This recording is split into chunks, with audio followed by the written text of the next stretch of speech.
made it to Chirohustle. Sit back and learn from the greatest influencers in the profession on the world's #1 chiropractic podcast. Before we dive into this powerful episode, please remember to subscribe to our channel and give us a 5-star rating on iTunes and continue hustling. This episode is sponsored by Imaging Services, Chiro Health USA, Chiro Moguls, Chiropractic Rocks, Pure Chiro Notes, Titronics, doTERRA, Sherman College of Chiropractic, New Patients in a Box, the Influencer Authority Podcast Training. Let's hustle. Hey guys, welcome to episode 345 of the Chiro Hustle podcast. I'm your co-host, Luke Millette, and here's your host, Jim Chester. So today we have the opportunity of interviewing Dr. Heidi Haavik, and if you want to hear about the future of chiropractic through research, stay tuned. Welcome back. This is another episode of the Chiro Hustle podcast. Today we have Dr. Heidi Haavik coming on from Auckland, New Zealand. My co-host Luke Millette is coming in from Ann Arbor, Michigan, and I, your host, Jim Chester, is coming in from Grand Junction, Colorado. And before we get going in this episode, I just want to let everybody know why we do what we do. And we protect the sacred trust. If you don't know what that is, go search it. We support free speech and chiropractic, which is very vital and important. We do support the subluxation-based chiropractor. So if you detect, check, and correct vertebral subluxations, you're on the right podcast. And furthermore, we do support innate intelligence in the lexicon and the vernacular. And we also support universal intelligence that connects man, the spiritual, to man, the physical. And with that being said, welcome to the show, Dr. Heidi. Yoo-hoo! I think you might know more about chiropractic than I do. Oh, come on. I just like to set the standard for people. So if they don't know some things that are important to the profession, and if they don't understand how important it is to have freedom of speech, that's why we've been doing this and banging the drum as long as we have, because every day that I was early on in my career with chiropractic, I heard these older people representing the profession and said, you got to tell a story. You got to just tell the story. Tell the story. And I'm like, well, if Luke and I can make a movie and take this big idea thing, which you guys should search that too, and find out what the big idea is, then all else follows. But if we just could tell the story over and over and over, there's a titration effect. And you being a scientist, you understand that if we titrate a message long enough, then it becomes reality. So I've just been on that kind of an idea that if we could just keep on telling the story and making stories of impact with chiropractic as the centerpiece, then eventually people can have a resource that they can learn and they can get information from. I hear you. I mean, I also just knew, I knew like you know, I could feel it in my own body. I could see it in my own kids, but I just desperately wanted to understand how. So I went on that pathway of researching exactly what happens when we adjust subluxations, what happens in the brain, what happens in the body, and how can we get these great effects? Yeah, and you've come from a lineage of chiropractors, as we were discussing before we hit the go button today.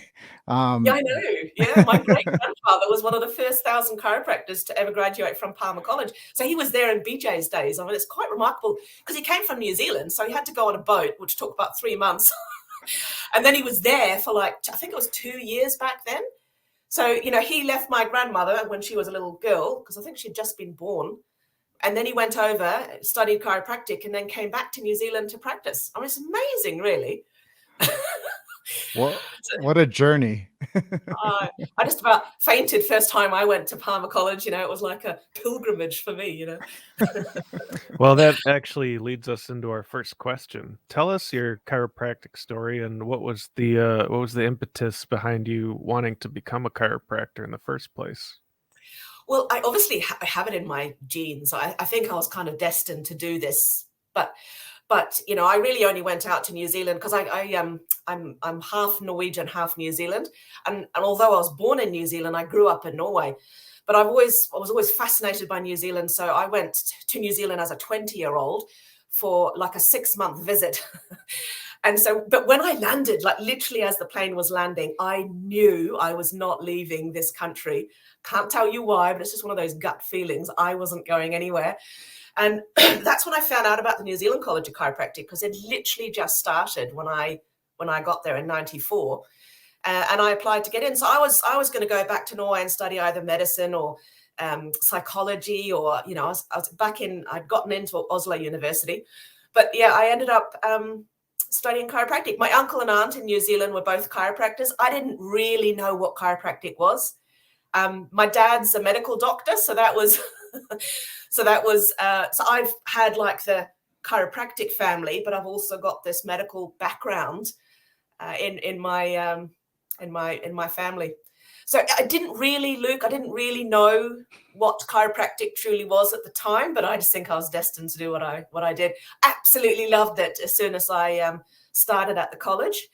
And then my curiosity was just taken over. So I continued studying and did a PhD in human neurophysiology after I finished chiropractic. So I was practicing at that stage, had 2 babies, and then I was doing my PhD, as you do while practicing and, and supporting the family. It seems like you did all the easy stuff. Oh, yes. Just, all in one go, Yeah, I had baby number 1 at the beginning of my last year of chiro college. Honestly, if I could set that message out there, do not do that. And then I had my daughter when I started my PhD, just because why not have a family of 2 babies and do a PhD full time and practice at the same time? All the easy stuff. So we can establish up front that I'm mad, okay?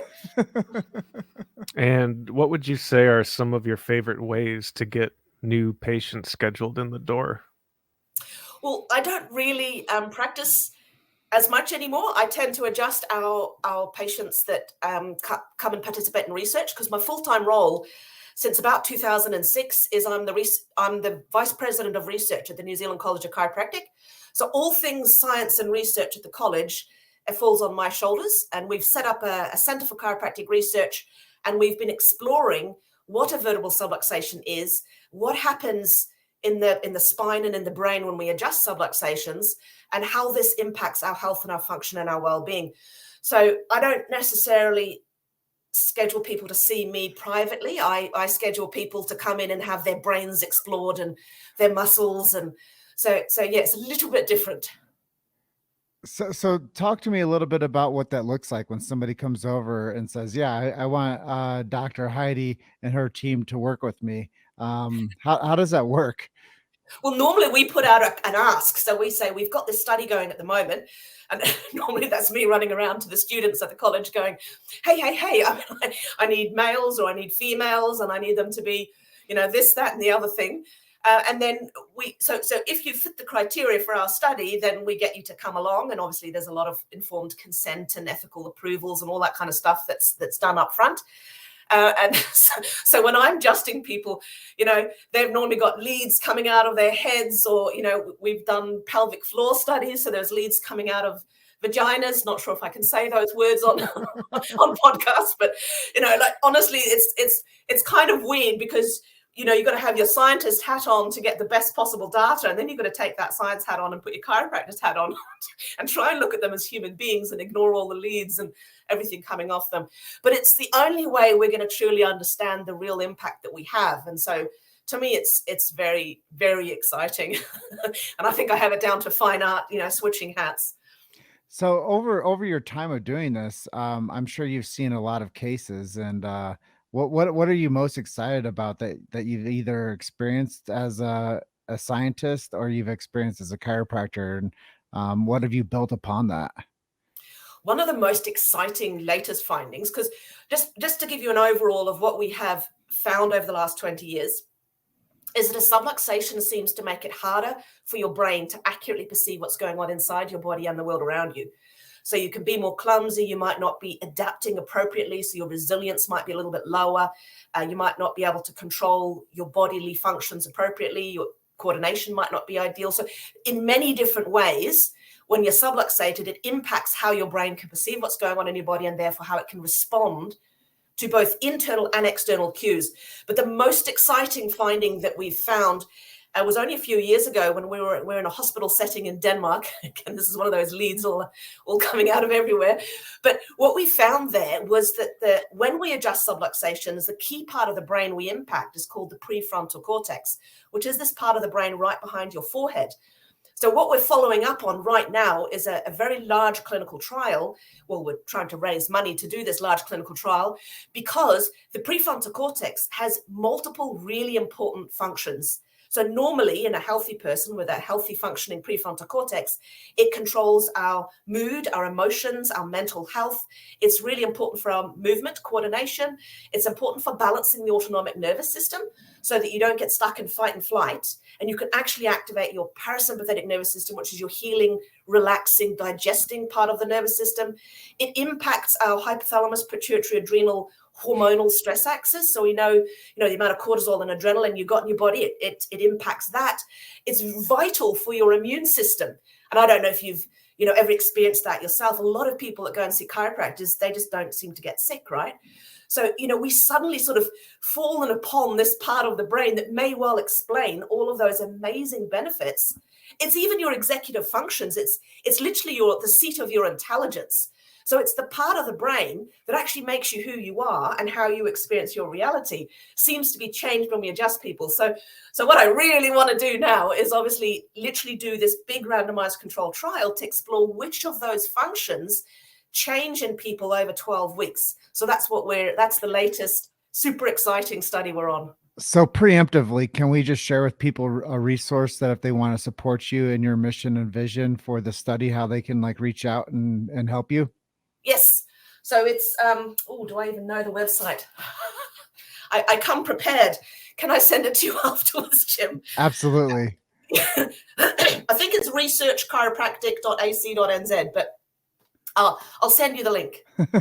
Well, I was just curious because I'm sure that people that will be listening to this, I've heard a lot of support for what you're doing from the past 13 years of me working at chiropractic in some facilities. So I think that there's a lot of people out there that would want to support what you're doing. And we need help big time, eh? I mean, we can't do it. We've got all the expertise, we've got the equipment, we've got the people, but we just can't pay for these guys to actually collect and analyze that data. It's just like, please. Mm-hmm. But yeah, because can you imagine if we finally truly understand why people have these amazing changes under chiropractic care? We do expect miracles, but we need to identify the missing link. Exactly. And the missing link is the research that shows people that are from different clinical studies and backgrounds that say, look, this is the validation of chiropractic. This is the foundation of why we do what we do and why it works and why we've never had to really explain ourselves to you. But if you guys want to check out this white paper, go ahead. Here you go. Okay. Read it all. Yeah, I mean, I have no problems explaining chiropractic to neurophysiologists. I go to neuroscience conferences on a regular basis, and we talk about, any part of the body can dysfunction. So why not the spine? It's like, duh. So of course the spine can dysfunction. And there's a lot of great neuroscientists that have done some awesome work that really supports this latest contemporary model of what a vertebral subluxation is. There's also, there's some free downloadable resources. We've written a review on what that contemporary model is according to the latest science. It's not the full picture of what a subluxation is, of course, because we know that it might be even bigger than that. But what we do know, there's been a lot of work in the last 20 years. So I'll send you that link too, if you want to please share that as well. Yeah. Send us as many links as you can. We're the link collectors. Yeah. Oh, I've got a lot of links. You got to be careful there. That's the missing link. So tell us, what are some things that you're doing for your own personal health as well as maybe your family's health too? So we take quite an overall comprehensive view. We get checked and adjusted at least weekly, all of us. So there's 4 of us. I've got 2 adult children, and I've got a husband, and then 2 little furballs, dogs. So we always get adjusted, but we exercise. It's something that's really important to us. So on a regular basis, we exercise. We do yoga. So we, at the moment, can't go out so much in New Zealand. So we've got a yoga instructor that comes to our house, which works really, really well. I'm not so good at sitting still, so I kind of need to be guided. I've tried meditation, but it just doesn't work for me. I just can't sit still long enough. But if I've got someone guiding me like a yoga instructor, I can do it. Massage, I get massage on a regular basis. We spend a lot of money on supplements, so we make sure our diet is really good, but we also supplement with I mean, you'd think I was a healthcare shop if you go down into a garage. My son often comes in, oh, Mum, I need a bit of that, and I need a bit of that. And I'm going, yeah, okay, off you go. So But yeah. you've made it to Chiro Hustle. Sit back and learn from the greatest influencers in the profession on the world's #1 chiropractic podcast. This episode is sponsored by Imaging Services, Chiro Health USA, Chiro Moguls, Chiropractic Rocks, Pure Chiro Notes, Titronics, doTERRA, Sherman College of Chiropractic, New Patients in a Box, the Influencer Authority podcast training. Let's hustle. So let's talk more about your research and what you've been doing. If somebody wanted to take step one into understanding what you've been doing, where would you lead them to? Step one, I'd probably start with the reality check. I wrote that in 2014, and it's a lay language description of our research. And even for smart people, don't feel like, it's still quite complicated, because it's this understanding how the spine can impact the brain's ability to perceive what's going on in the body and the world around you. This isn't an easy topic, but what I understood is even our master students weren't wrapping their heads around the concept.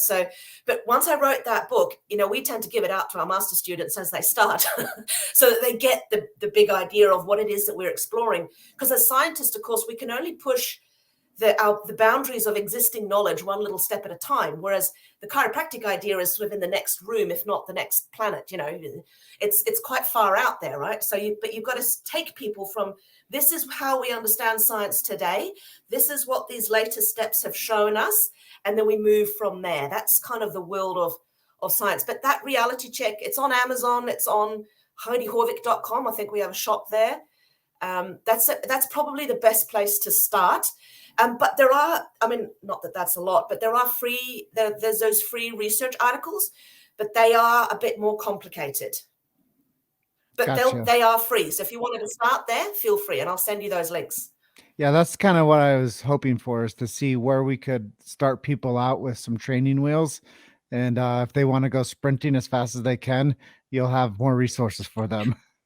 We actually have a Chiro's Academy as well. So it's literally chirosacademy.com, where we've recorded a whole lot of online classes. And again, if you go to the level 1 classes, we expect you not to have any anatomy and physiology understanding. So it's a good place to start. What are the scientific facts that we do know about chiropractic? So it's not you have to buy the theory or the philosophy. It's what scientifically do we know? It just happens to be recorded by someone like me that does know that philosophy and that background training. So, it is through my lens, if that makes sense. But it's Absolutely. the science through my lens as a chiropractor who spent my entire career studying the vertebral subluxation and the impacts of adjusting them and how that benefits health and well-being. Powerful. And now, how do you see the profession of chiropractic changing or evolving over the next 20 years or so? Well, if I have my way, Luke, what we will have is we will start to collect data from all the chiropractors' offices themselves, so that the world, 20 years from now will be the decisions can be based on facts. I'd like to give the power back to the people themselves that go and see chiropractors, so that they can actually document their own health improvements, with a whole lot of objective measures. We can do a lot today. You'd be amazed at what we can actually record from. We're also working on simple little apps. We want this to be cheap and easy, and something that every human being, well, at least in the Western world, can do right now to actually monitor their improvement in their own health. So they will know, based on your profile right now, this is what you need. But to do that, obviously, we're going to have to try and convince the entire chiropractic profession to play along with us and let us collect data from their practices. I think there's a lot of gold to be mined from these practices themselves and from the people that see chiropractors. And that would be an amazing place to be in 20 years, where you can be with some smart devices. You can see, your body's not doing all that great. Go see the chiropractor. You haven't been exercising a lot lately.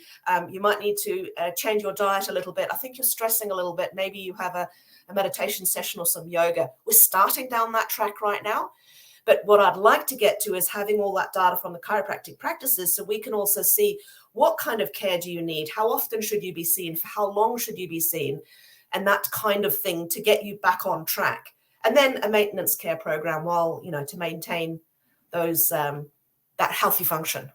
Well, coming back to a baseline understanding of things, if somebody's going to go buy a vehicle, they check the Carfax. If somebody's going to get approved to buy a big purchase, they get a credit score. If somebody Yeah. is going to understand chiropractic, it would make sense that we'd have a chiropractic score. And it would make sense that we'd have an analysis objective strategy to say, okay, it is the miracle adjustment. Holy, wow, that was cool. Or you need a lifetime of care, which, I think is valuable as well. But I think that, a lot of times people that hear about a chiropractor are like, oh boy, I'm going to go in and get that one adjustment and my life's going to be, all sorted out. And I'm going to go get those 2 adjustments. And this whole nervous system thing that it's going on inside of me, it's all cool now. And I think that, but it's a bit like saying that you only need to adjust, you only need to exercise once. yeah, you only need to exercise twice. I Yeah. wish. It's kind of like those health behaviors, like what we're starting to understand is that the effects of chiropractic care is more like exercise, but it's actually quite powerful. It's almost more powerful than exercise. Like we did a study where we looked at what changed in the nervous system from one adjustment session versus 2 weeks of strength training. And we had identical changes in the nervous system. So I think there's something very, very powerful with the adjustment, which is why people feel those dramatic changes sometimes. But it is an effect similar to exercise. And it's not like you don't just go and, I'm going to exercise twice and then I'm expecting to be fit for the rest of the month. We don't do that. And it's the same thing. You don't just eat healthy one day a month. I mean, ideally, we eat healthy on a regular basis. We sleep with good quality on a regular basis. We get good exercise on a regular basis, and we get adjusted on a regular basis. We don't live in a world like another thing, sorry, I'm going to jump in here. Another thing that we're finding from the research is that stress may be one of the main reasons people get subluxated, right? Think of the stressors people live with.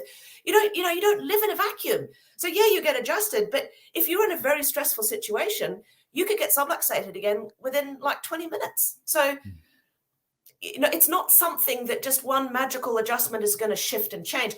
Although saying that, it's remarkable what a single adjustment can do. It's like yes, the power of it. And even in our research studies, the power of it is phenomenal.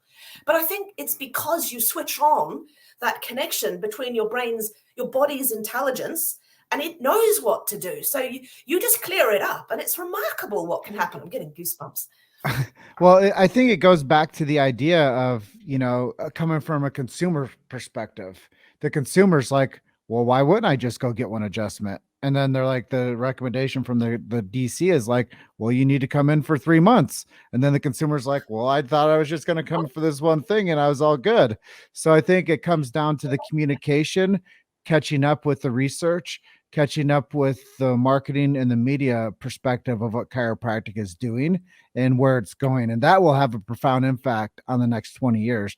And that's why having this conversation with you today is so timely, because I hope in 20 years we can do a fast forward and we're still in the same opportunity zone that we're in today. Maybe we'll have a hologram of you, and you'll be sitting next to me on a production, and you'll be in New Zealand and I'll be in Colorado. But But I 100% agree. Like we need to understand how it works, because people still fear it. They don't understand it. There's still some people think that we're putting bones back into place. I mean, like, for goodness sake, we've progressed from there so far. We understand that it's more now about the movement of those vertebrae and how they stretch the little muscles that are closest to the spine and how they communicate with the brain. But this is not necessarily really simple for people to understand. So I get it. But I think once we understand that it's a bit like, because we're literally, chiropractors are exercising those small muscles closest to the spine and skull back into action. That's what we're doing, because they get shut down because of stress or injuries or inflammation, which is, funnily enough, if you look back in, Didi and BJ's days, what did they talk about? What causes subluxations? Trauma, toxins, and thoughts.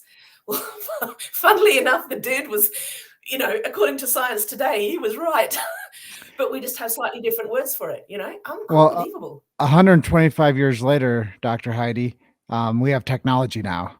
How is technology having an impact on people's physiology and their cervical curve and their lumbar curve and their thoracic curve. Do you see that be having like I've heard it called nursing home posture. I've heard it called text neck.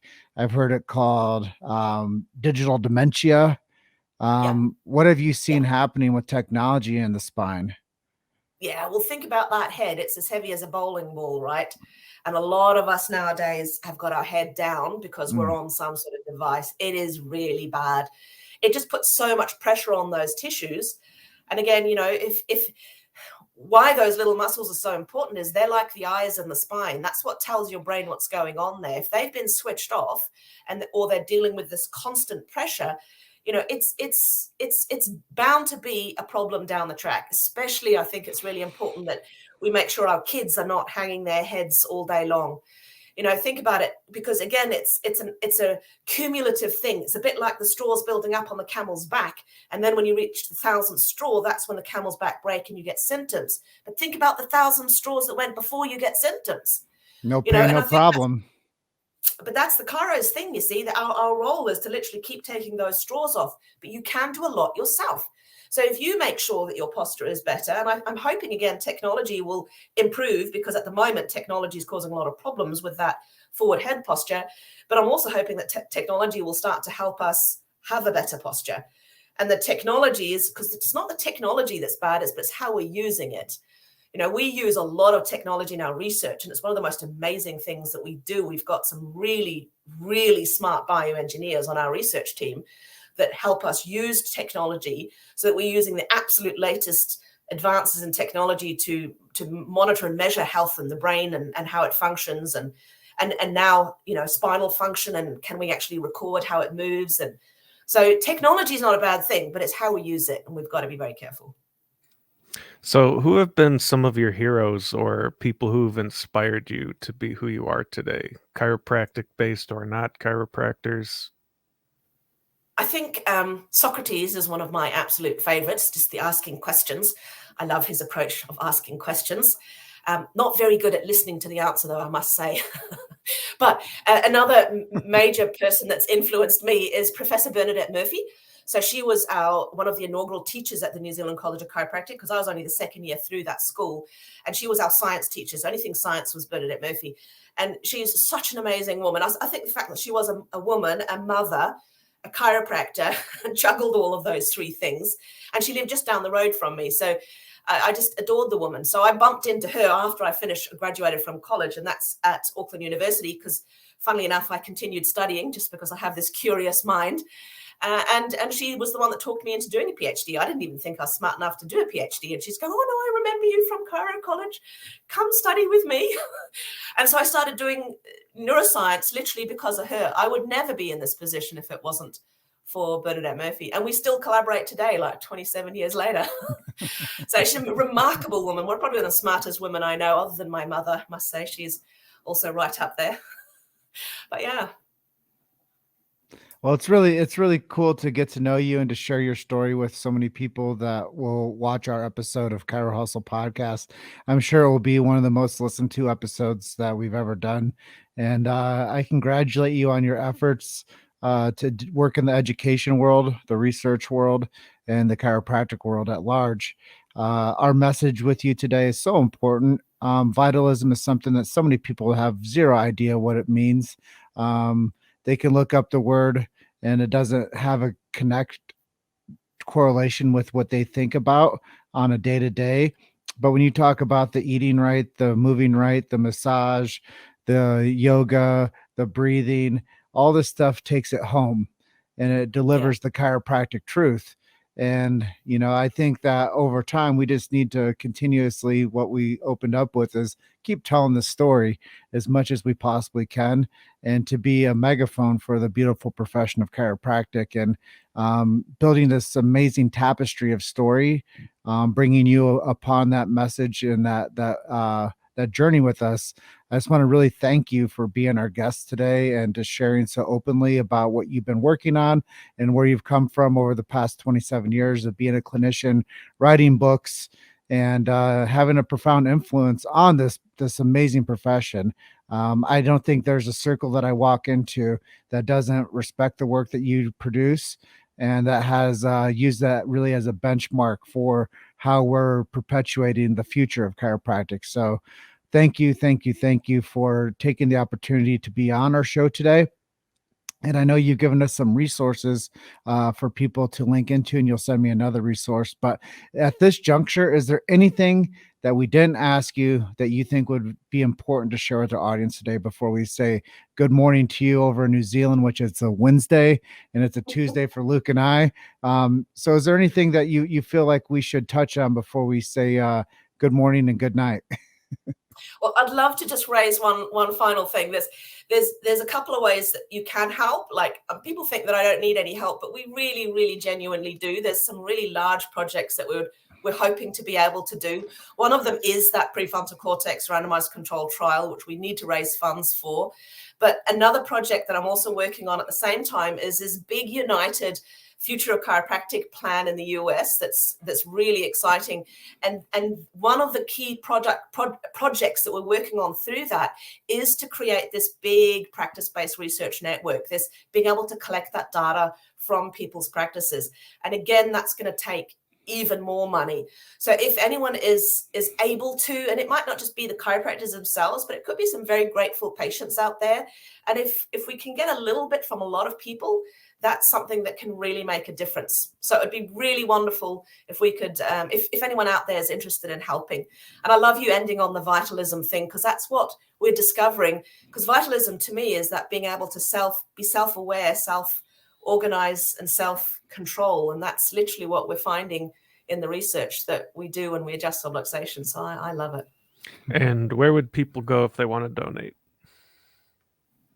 So there's a couple of places, and I will send you the links. I think that's the safest thing to do.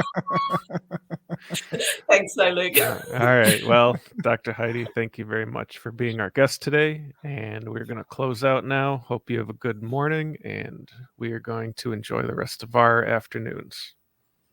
Thank you. Thanks for taking the opportunity today, Dr. Heidi, and have a great Wednesday over there in Auckland. Thanks, Jim. Thanks, Luke. We'll see you next time. Talk to you soon. Yeah. Thanks for listening to Chiro Hustle. Don't forget to subscribe and check back next week to continue hustling.